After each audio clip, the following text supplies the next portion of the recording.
For mathematicians, proving a statement is like sealing one of the laws of the universe itself. But history is filled with collapsed towers of certainty. Again and again, people said, "This time, we finally proved it." Only for the proof to fall apart years later. And the people making these mistakes? Some of the greatest minds in human history. Today, we're going to explore some of the most fascinating failed proofs in mathematics. From division by zero? To the chaos hidden inside the universe itself. Let's begin. The year was 1879. An English mathematician named Alfred Kempe announced something shocking. "I have proven the four-color theorem." The problem sounded simple. If you color a map, neighboring regions cannot share the same color. So the question was, what is the minimum number of colors needed to color any possible map?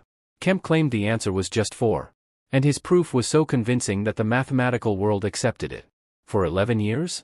Nobody noticed a problem. Then, in 1890, another mathematician named Percy Heawood discovered a tiny flaw. But that tiny flaw? Destroyed the entire proof. Kempe had overlooked a special case while simplifying complicated maps. The conclusion was still correct. But the proof itself was wrong. And here's the incredible part. The four-color theorem actually turned out to be true. But the real proof did not arrive until 1976. With the help of computers. This taught mathematicians an important lesson. Something can be true, without being easy to prove. Now let's move to one of the most famous notes in history. The year was 1637.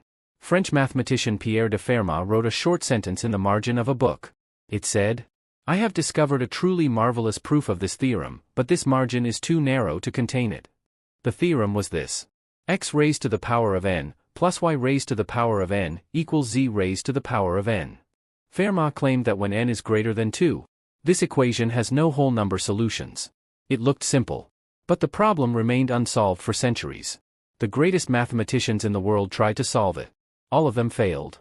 So, did Fermat really have a proof? Probably not. Because modern mathematics tells us something important.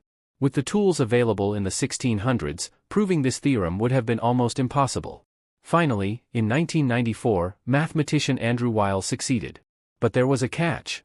His proof was around 150 pages long, and extremely complicated. Which is why many mathematicians today believe that Fermat probably made a mistake somewhere. Now let's look at one of the most famous mathematical tricks ever created.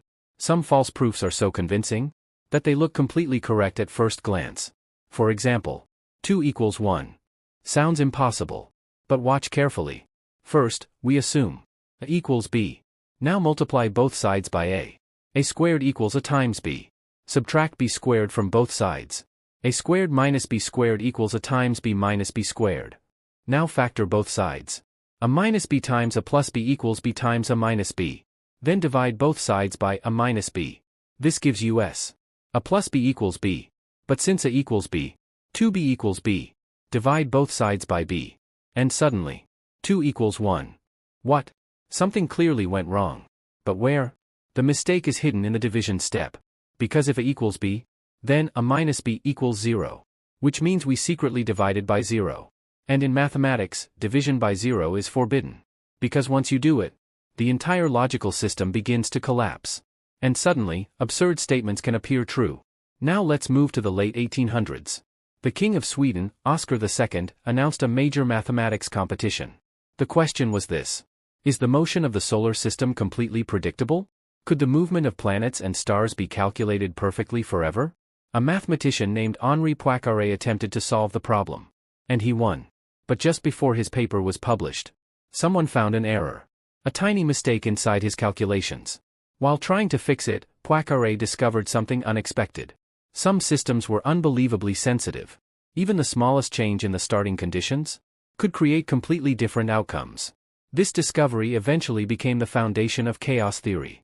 So a mistake ended up creating an entirely new branch of science.